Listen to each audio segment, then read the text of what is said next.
मुकुंद माधव गोविंद बोल, केशव माधव हरि हरि बोल। मुकुंद माधव गोविंद बोल, केशव माधव हरि हरि बोल। मुकुंद माधव गोविंद बोल, मुकुंद माधव गोविंद बोल।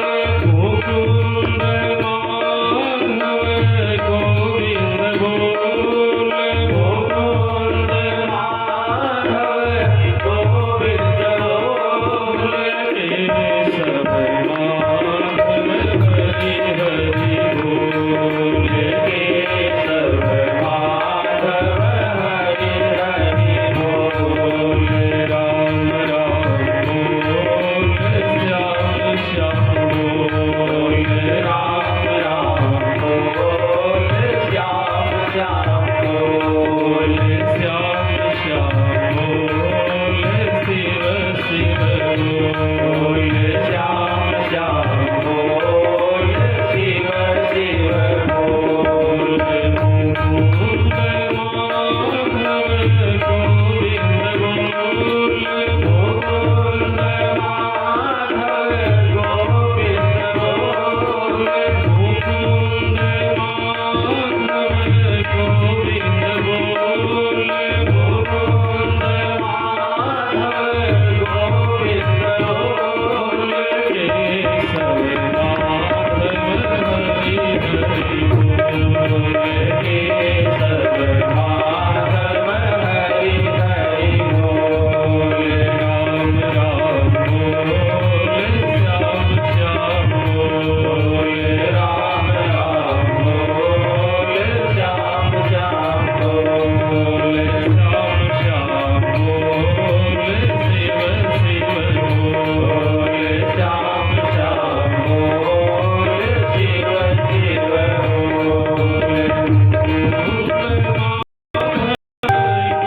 मुकुंद गोविंद बोल, मुकुंद माधव गोविंद बोल, मुकुंद माधव गोविंद बोल, मुकुंद माधव गोविंद बोल।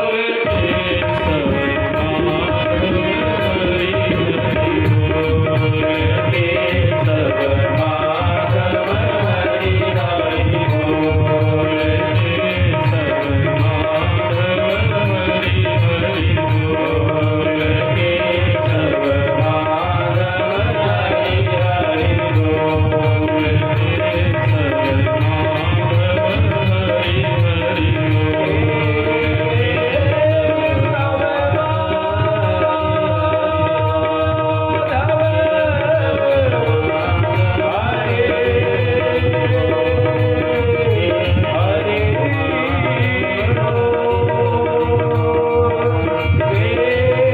केशव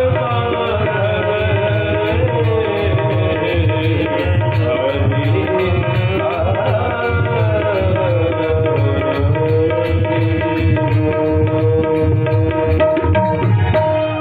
बोलिए वृंदावन बिहारी लाल की।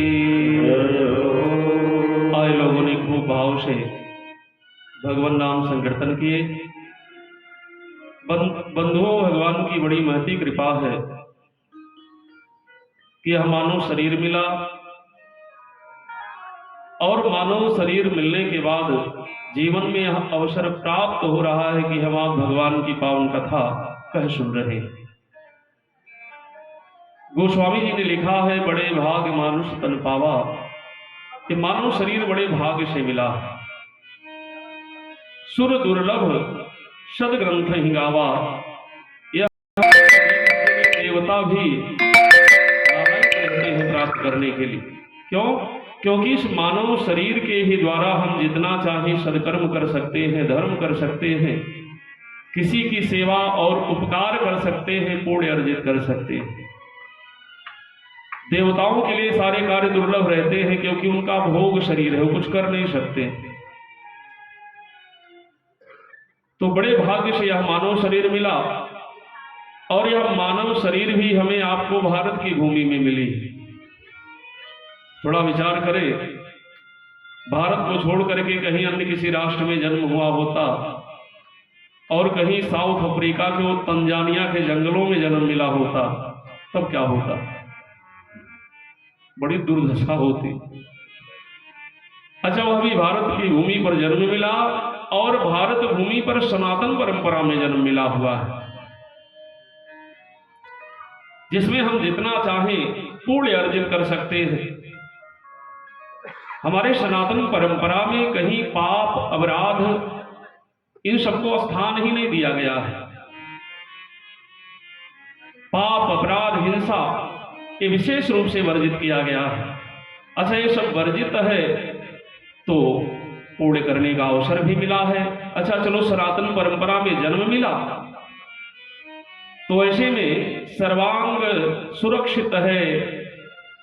कानों में भगवत चर्चा, भगवत कथा सुनने का सामर्थ्य है।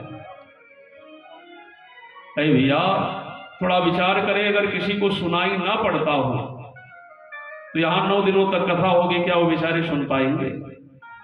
हम लोग कितने भाग्यशाली हैं कि सुन सकते हैं। ये भगवान की कृपा है। आंखों में वह सामर्थ्य है। यहां भगवान श्री ठाकुर जी विराजित हैं, भागवत जी विराजित हैं। आंखों में भगवान ने वो सामर्थ्य दिया है कि हम इनका दर्शन कर सकते हैं। थोड़ा चिंतन करें, अगर आंखों में हरि दर्शन का सामर्थ्य ना होता, आंखों में देखने की शक्ति नहीं होती, क्योंकि ऐसे लोग भी संसार में, तो फिर क्या होता? सारे कार्य किसी के कहने और अनुभव से ही हो पाते। कितनी कृपा किया है भगवान ने कि आंखों में देखने का सामर्थ्य है, और इतने नहीं, पैरों में यहां तक चल के आने का सामर्थ्य है।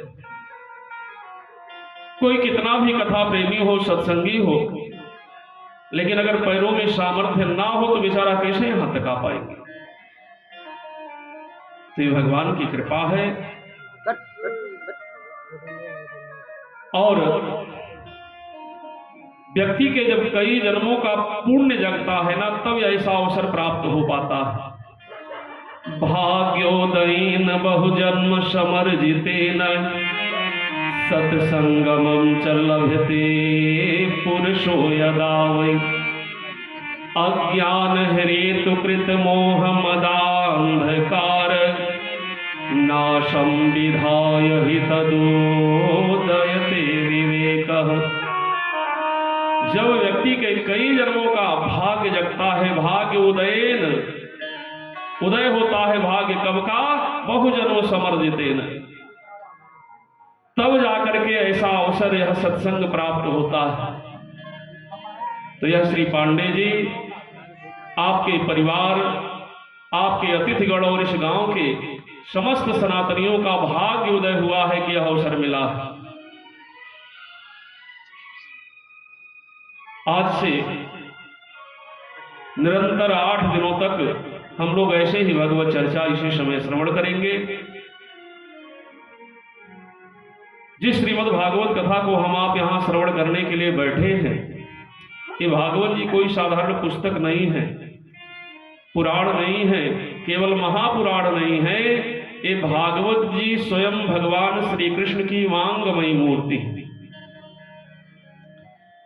जैसे हमारे यहां सनातन परंपरा में विग्रह बनता है, मूर्ति बनती है, मिट्टी की मूर्ति बनती है, पाषाण की, पत्थर की मूर्ति बनती है, धातु, अष्ट धातु की मूर्ति बनती है, वैसे ही यह भगवान के अक्षरमयी मूर्ति है।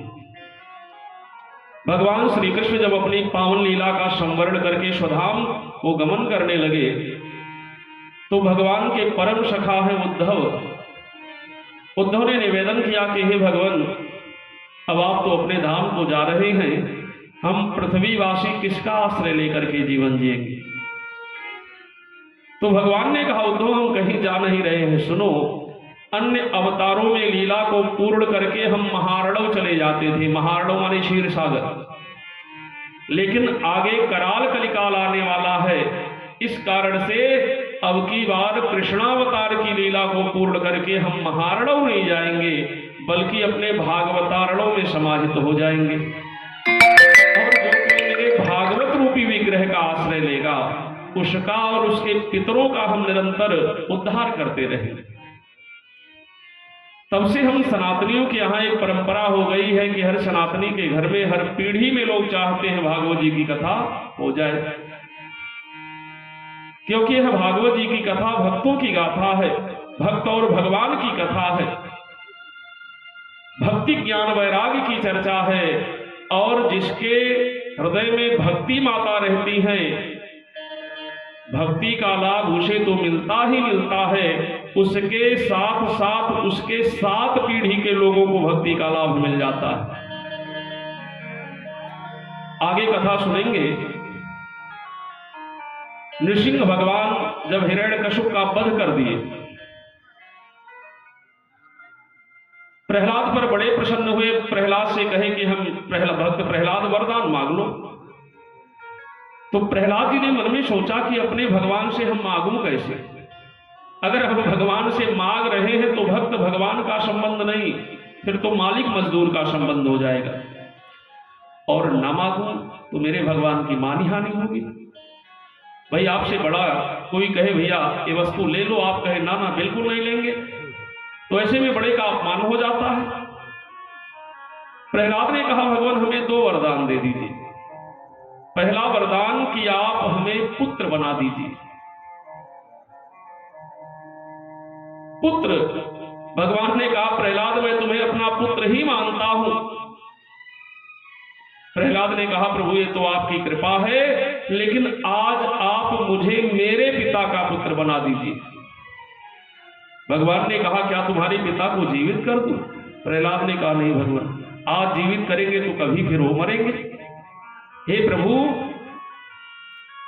वही पुत्र कहलाने का अधिकार रख सकता है, वही पुत्र कहला सकता है, बन सकता है। कि सुनु जननी सोई सुते बड़े भागी, और जो पितु मातु वचन अनुरागी। वही पुत्र कहलाने का अधिकार रखता है जो माता पिता के जीवित रहते उनकी सेवा करे, उनकी आज्ञा का पालन करे, उनके अनुकूल कार्य और व्यवहार करे। अच्छा संसार है, सबका आना जाना लगा रहता है, माता पिता नहीं रह गए तो कर्म वशात कहीं वो नरक की आत्मा ना भोगे उनकी आत्मा। इस नाते पुत्र का दूसरा धर्म है कि उनके मरने पर अपने पितरों के उद्धार का उपाय करे, वह पुत्र कहला सकता है।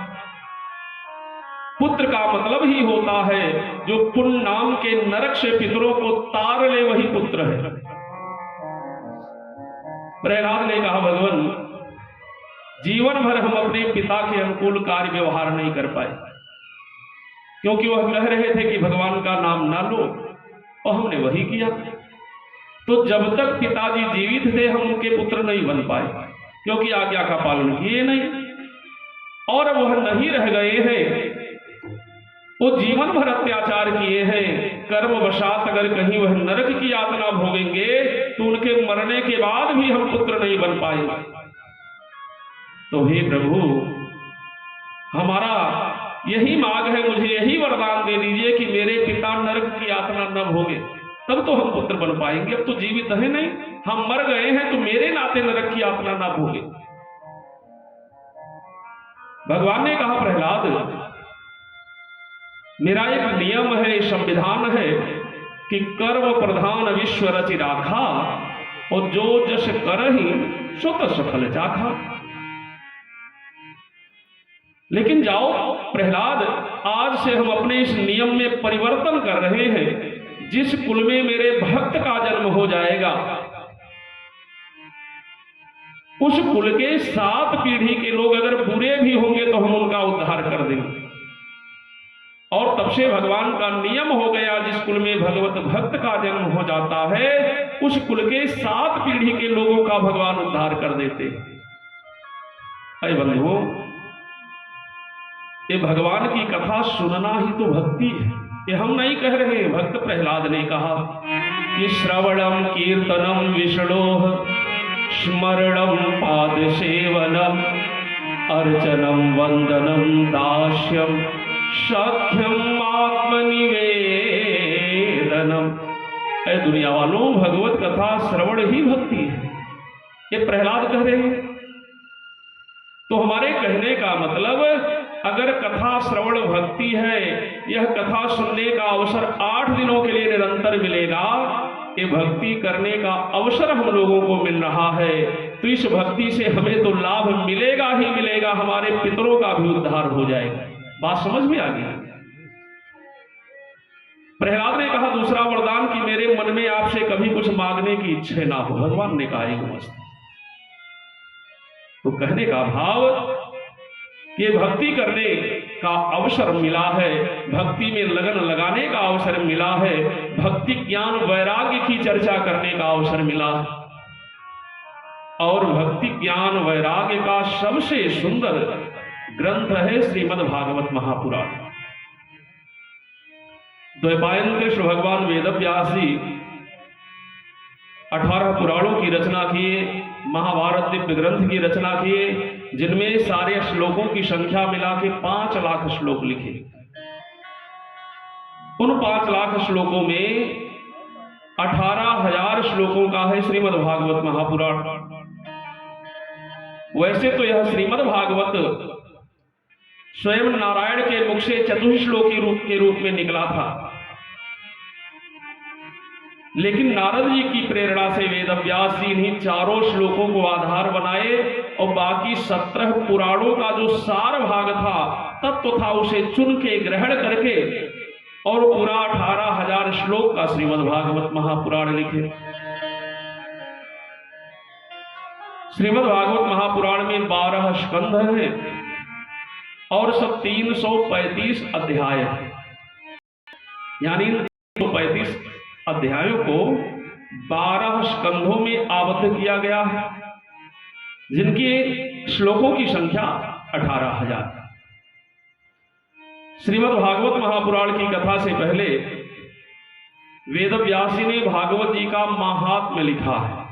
महात्मा ने महत्व, अर्थात श्रीमद् भागवत कथा सुनने का महत्व क्या है, श्रीमद् भागवत कथा सुनने से पुण्य क्या है, इन सारी बातों की चर्चा 6 अध्यायों में किए हैं।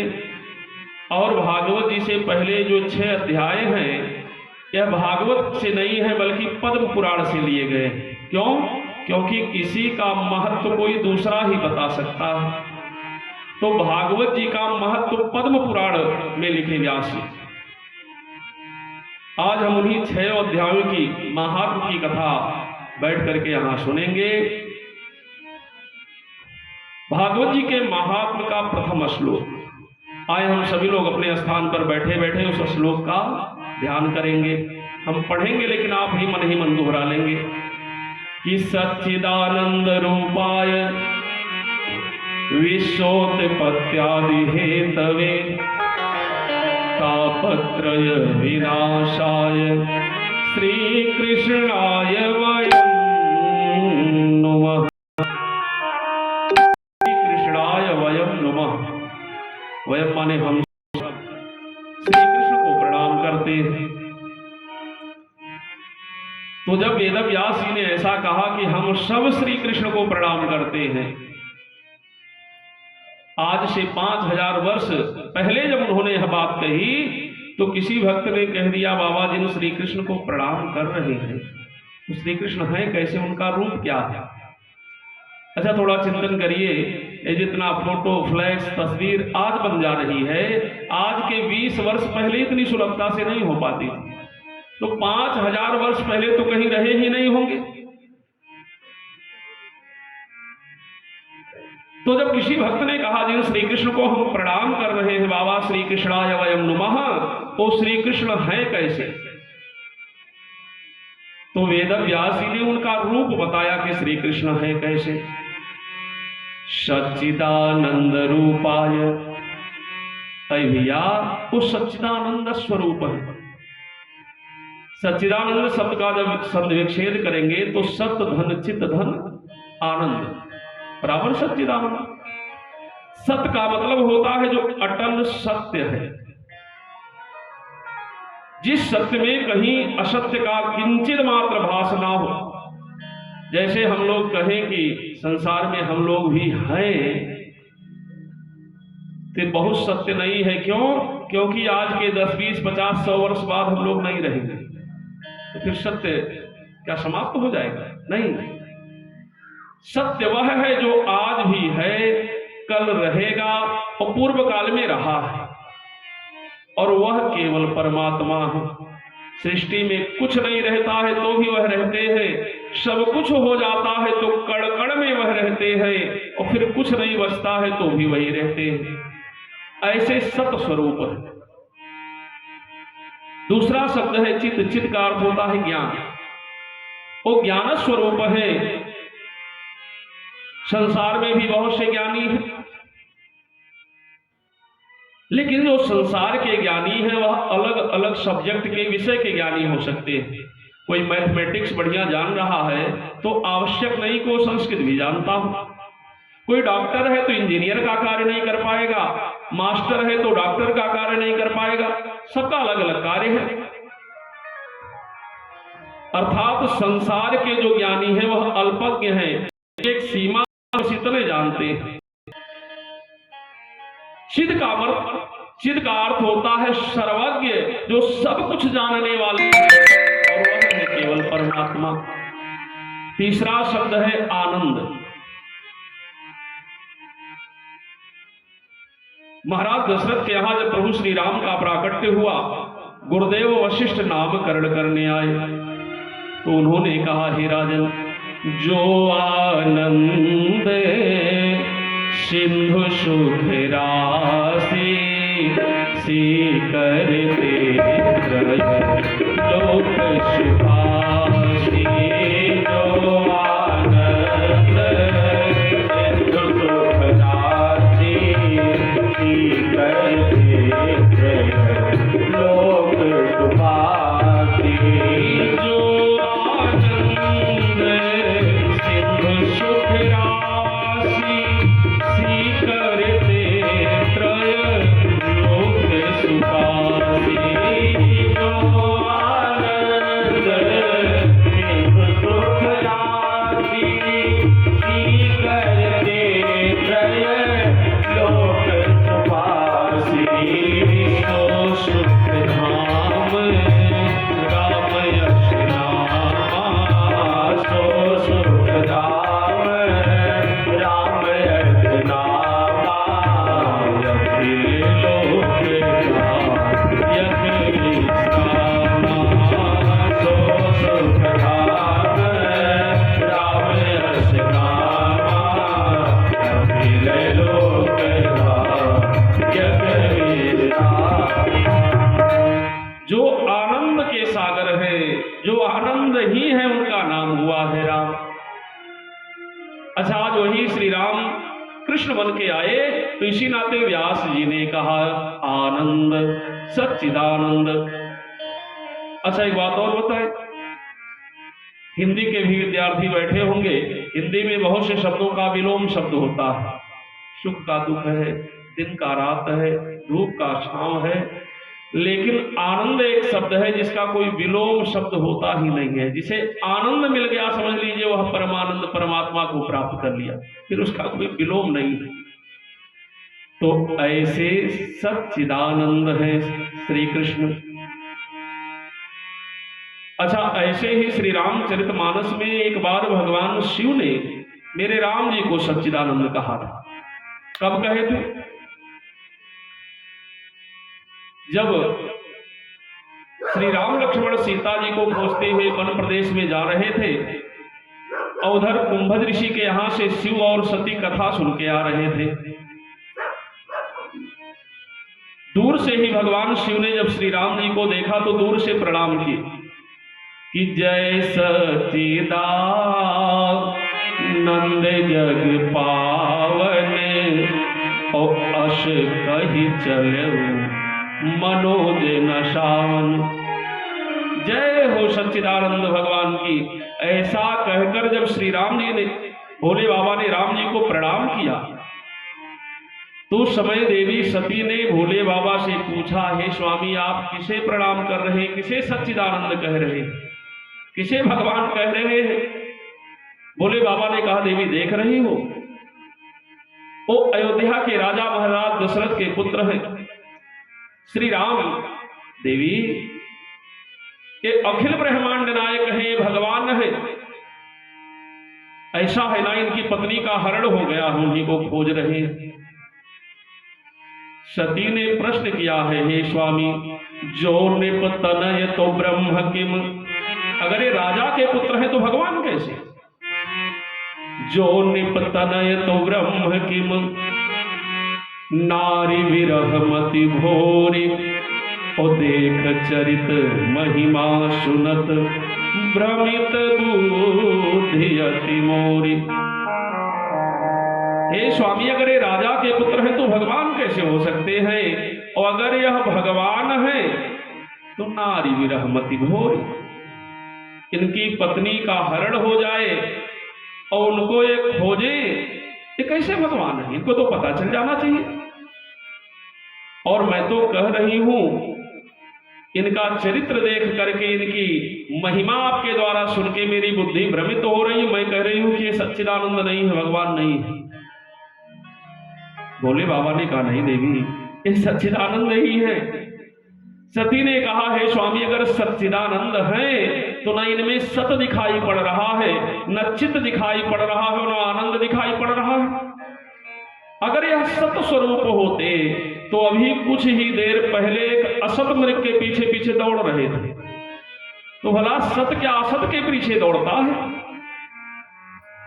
और अगर यह चिद स्वरूप होते, ज्ञान स्वरूप होते,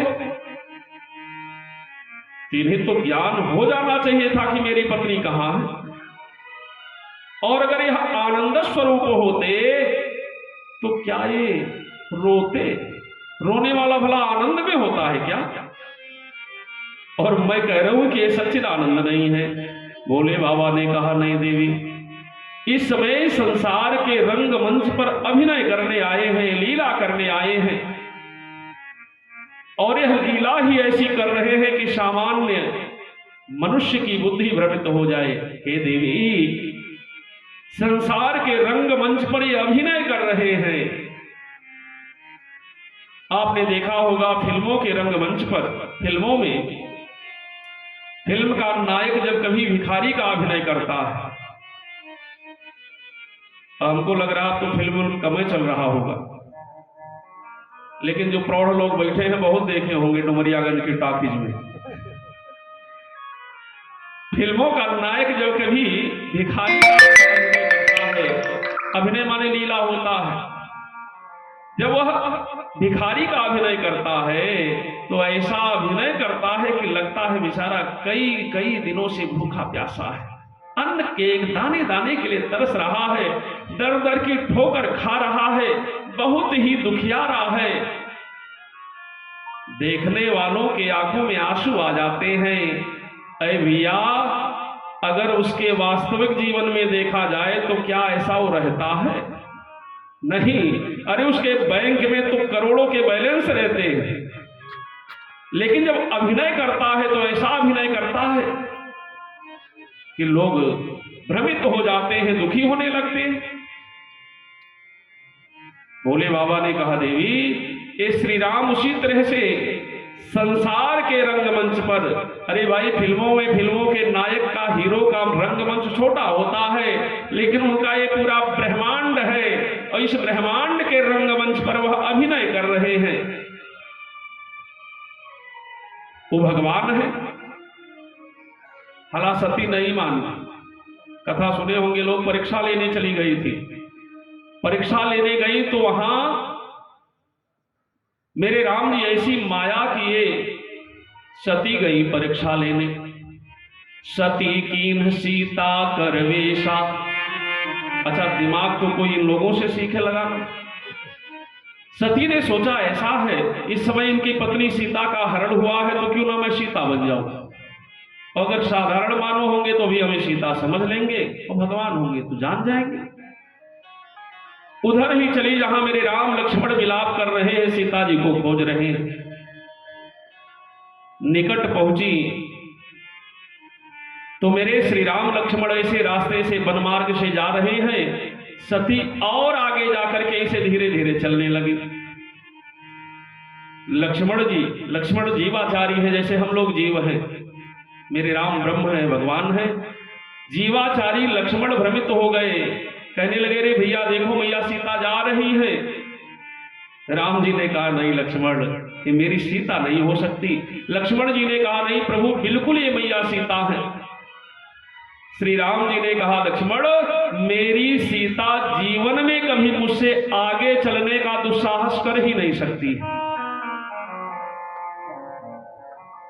आज एक परीक्षक परीक्षार्थी के सामने पहुंचने से पहले फेल हो गया।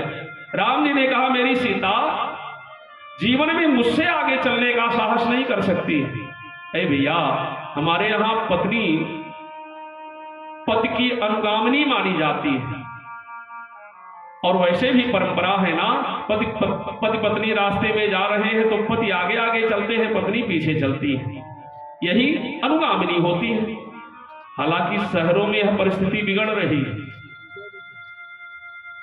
शहरों में हमने देखा है कि पति देवता बेचारे बच्चे को गोद में लिए रहते हैं, और वो ऊंची हिल वाली सैंडल पहने, पर्स टांगे आगे खटपट खटपट चल रही है, और पीछे पीछे बेचारे से लुल्लू लुल्लू करके बच्चा खिला रहे हैं। ये हमारी सनातन परंपरा ऐसा आदेश नहीं देता है, यह पाश्चात्य सभ्यता है, अंग्रेजों की सभ्यता है। हमारे यहां पति आगे चलता है, पत्नी पीछे चलती है। तो राम जी ने कहा कि लक्ष्मण मेरी सीता नहीं हो सकती, क्योंकि ये तो आगे आगे जा रही है। अच्छा, निकट पहुंचे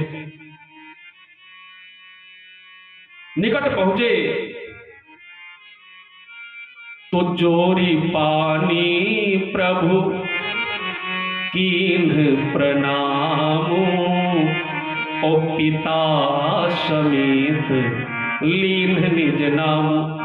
दोनों हाथ जोड़ के प्रणाम किए कि मैं अयोध्या के राजा दशरथ का पुत्र प्रणाम कर रहा हूं। सती सोची कि देखो मैं कह रही थी कि भगवान नहीं है, अपने आप कह दिए कि हम उनके पुत्र हैं।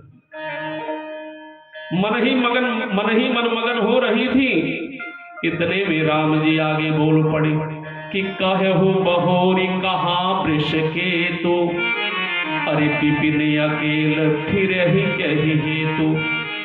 अरे देवी सती, वृषभध्वज भोलेनाथ कहाँ है? जंगल में अकेले अकेले आप कहाँ घूम रही हैं? और जैसे पूछे तो सती आधा वही लजा गए कि तू सीधे जान गए कि मैं कौन हूं। अब मारे लज्जा के ऐसे भूमि पर नजर डाली, दृष्टि डाली, तो उन्हें श्री भूमि पर भी श्री राम सीता दिखाई पड़ने लगे। सामने भी श्री राम सीता, सिय राम मैं सब जग जानी। चारों तरफ श्री राम सीता वहां से लौट आई, और आई तो भोले बाबा ने पूछा, अरे देवी बताओ, आपने परीक्षा लिया कि नहीं राम जी का? तो एक तो भगवान की परीक्षा लेने का दुस्साहस की, और दूसरी तरफ अपने पति देवता से झूठ बोल रही है। अरे माताएं बहने, दुनिया से कादगार झूठ बोल भी जाओ, लेकिन पति से कभी झूठ नहीं बोलना चाहिए।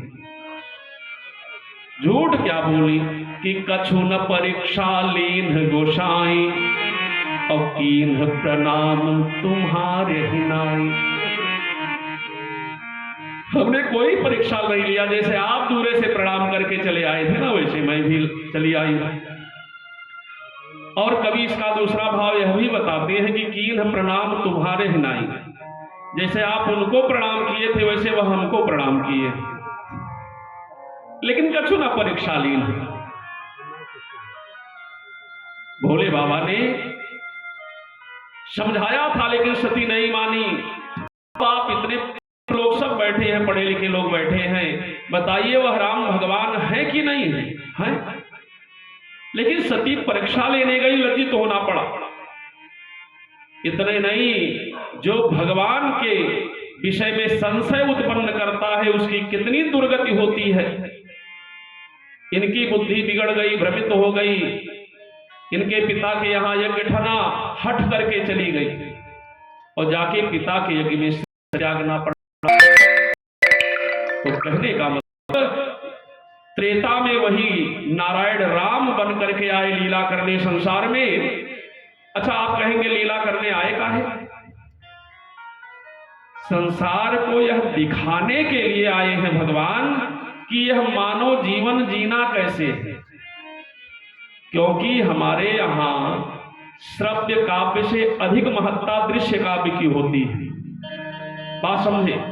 जैसे हम यहाँ 8 दिन कथा सुनाएंगे और 8 दिन के बाद चले जाएंगे, उसके बाद 1 आध वर्ष बाद मिले और पूछे क्या क्या सुनाए थे, तो कुछ पल्ले नहीं पड़ेगा। लेकिन अगर आप कुछ देख रहे हैं तो देखने के बाद व्यक्ति बहुत जल्दी उसका अनुकरण करने लगता है। जैसे ये जो पीछे प्रौढ़ लोग बैठे हैं, आप लोगों के जमाने में हीरो बनते थे, अमिताभ वगैरह थे, तो हमने देखा था कि गांव में बहुत से लोग अमिताभ बच्चन जैसा पैंट पहनना शुरू कर दिए थे, वैसे बाल रखाना शुरू कर। आगे जब वो मिथुन हुए तो कुछ लोग वैसे बाल बनाने लगे। और छोड़िए, क्रिकेटर धोनी हो गया तो कई कई बच्चे धोनी की तरह बाल कटवाने लगे। कहने का मतलब जो हम देखते हैं उसे जीवन में उतारते हैं। तो भगवान इसी नाते, वो नारायण है, वहीं से सब कुछ कर सकते हैं, लेकिन लीला करने इस नाते आए कि देखो हम ये मानव शरीर लेके आए हैं, कैसे जीवन जीना है, माता पिता के साथ क्या व्यवहार करना है, भाई बंधु के साथ क्या व्यवहार करना है, समाज के प्रति क्या व्यवहार करना है, आवश्यकता पड़े तो अपने भारत देश के प्रति क्या दायित्व है, यह दिखाने आए हैं। वही राम जी द्वापर युग में लक्ष्मण बन के कृष्ण बन के आए और उन्हीं श्री कृष्ण को वेद व्यासी फिर कहे सच्चिदानंद रूपाय। तो जान गए ना सच्चिदानंद को। एक भक्त ने कहा, अच्छा बाबा ठीक है, रूप आपको बता दिए, लेकिन ये करते क्या है? ये भैया, किसी का खूब सुंदर रूप हो, अब बिल्कुल अगर मैले हो तो उसका कोई महत्व नहीं रहता। किसी भक्त ने कहा कि जिन श्री कृष्ण का रूप आपने बताया है वह करते क्या है, उनका कार्य क्या है? हम इतने ढेर सारे लोग बैठे हुए हैं, भाई सब अच्छे भले हैं लोग ना, लेकिन अभी जो है कोई जिले को संभालने वाले कलेक्टर आ जाए तो उनका महत्व थोड़ा बढ़ जाएगा। करते क्या है इसका बड़ा महत्व होता है। तो भक्त ने कहा वो करते क्या है?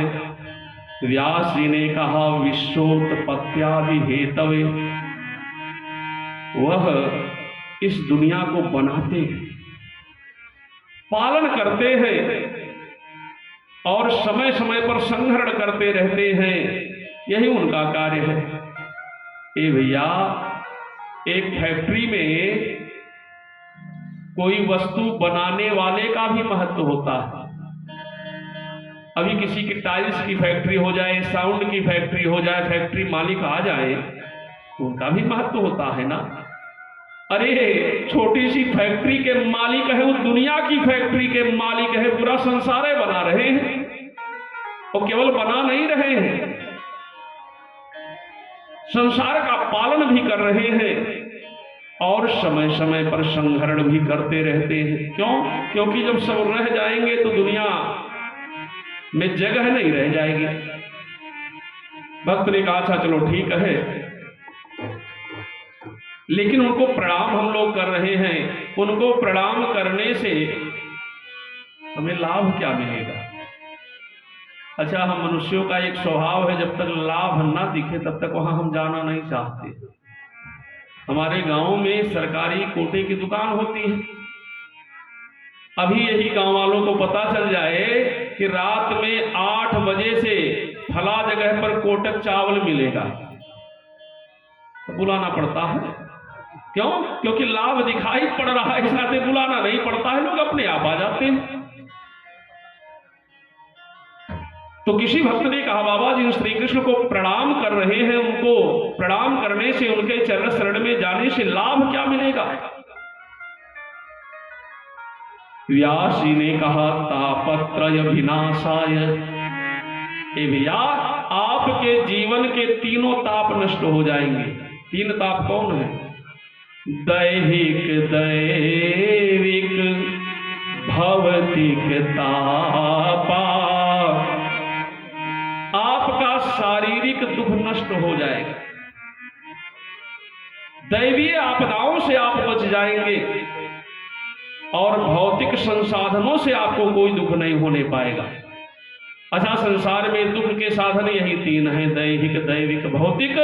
अच्छा, ये इन तीनों तापों से अगर हम लोग बच जाए तो फिर क्या है? सब चकाचक है।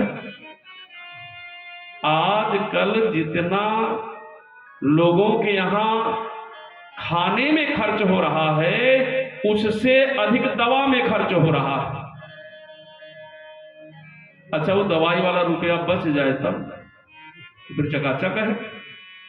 तो अगर आप श्री कृष्ण के शरण में जाएंगे, उनकी कथा में जाएंगे, तो इन तीनों तापों से आप बच जाएंगे। ये हम नहीं, ये व्यास जी कह रहे हैं। ऐसे श्री कृष्ण को प्रणाम करते हुए हम लोग भागवत जी के महात्म की कथा में अब प्रवेश करेंगे। बोलिए श्री कृष्णचंद्र भगवान की जय हो।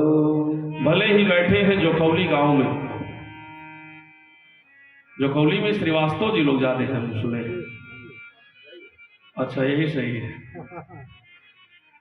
भले बैठे हैं जोखौली गांव में, लेकिन अपने मन को हम लोग ले चलेंगे नैमिषारण्य, क्योंकि यह कथा जो हम लोग यहाँ सुन रहे हैं, यह कथा सर्वप्रथम नैमिषारण्य में हुई। वैसे अपने भारत देश में तो बहुत से तीर्थ हैं, लेकिन हम लोग बड़े ही भाग्यशाली हैं कि उत्तर प्रदेश में जन्म हुआ है, और इस उत्तर प्रदेश में भगवान के कई अवतार हुए, और इस उत्तर प्रदेश में प्रमुखतया 5 तीर्थ हैं। तो इन 5 तीर्थों की अपनी बड़ी महत्ता है। हम लोगों से सबसे निकट तीर्थ है कौन? अयोध्या। ये अयोध्या त्याग और वैराग की भूमि है। अयोध्या ऐसे त्याग वैराग की भूमि है कि एक समय ऐसा रहा पूर्व काल में कि अयोध्या जैसा साम्राज्य बड़ा भाई अपने भाई के लिए छोड़ के वन में चले गए, और वहीं पर छोटा भाई उसी साम्राज्य को देने के लिए नंगे पांव चित्रकूट के जंगलों तक दौड़े चले गए। ऐसे त्याग वैराग की भूमि है अयोध्या। 2 भाइयों के बीच में अयोध्या जैसा साम्राज्य फुटबॉल हो गया। चिंतन करेंगे आज के परिवेश में, 2 भाइयों के बीच में 1 फीट भूमि भवन के लिए लड़ाई हो जाती है, मुकदमा हो जाता है, और वहां राज्य फुटबॉल हो गया। भैया आप ले लो, करे नहीं आप ले लो। ऐसे त्याग वैराग की भूमि अयोध्या। उसके बाद हम लोगों से सबसे निकट है, मालूम है कौन? काशी। एक काशी ज्ञान की भूमि है। काशी में जाकर के वास करें, गंगा जी में नित्य स्नान करें, तो किसी ना किसी तरह से ज्ञान की पुष्टि हो ही जाएगी। एक ज्ञान की भूमि है प्रयागराज। ये भारत में जितने तीर्थ हैं, सारे तीर्थों के राजा है प्रयागराज। चौथा तीर्थ है वृंदावन। ये वृंदावन भक्ति की भूमि है। और 5वां तीर्थ है नैमिषारण्य। ये नैमिषारण्य कथा की भूमि है। छोटी से छोटी कथा भी सबसे पहले नैमिषारण्य में हुई। कथा कोई छोटी नहीं होती है। छोटी कहने का मतलब जो सबसे कम समय में हम लोगों के यहाँ कथा हो जाती है, वो कौन कथा? श्री सत्यनारायण व्रत कथा। और यह श्री सत्यनारायण व्रत कथा भी पहले नैमिषारण्य में हुई। आप लोग यात्रा में गए कि नहीं गए? चारों धाम तो नैमिषारण्य गए होंगे। नैमिषारण्य चक्र तीर्थ से पश्चिम तरफ आप देखेंगे तो सत्यनारायण व्रत कथा का स्थल है। तो कब सबसे कम समय में होने वाली कथा श्री सत्यनारायण व्रत कथा भी सबसे पहले नैमिषारण्य में हुई। और 1000 वर्ष तक निरंतर चलने वाली ये पुराणों की कथा, भारत दिव्य ग्रंथ, यह कथा भी सबसे पहले नैमिषारण्य में हुई।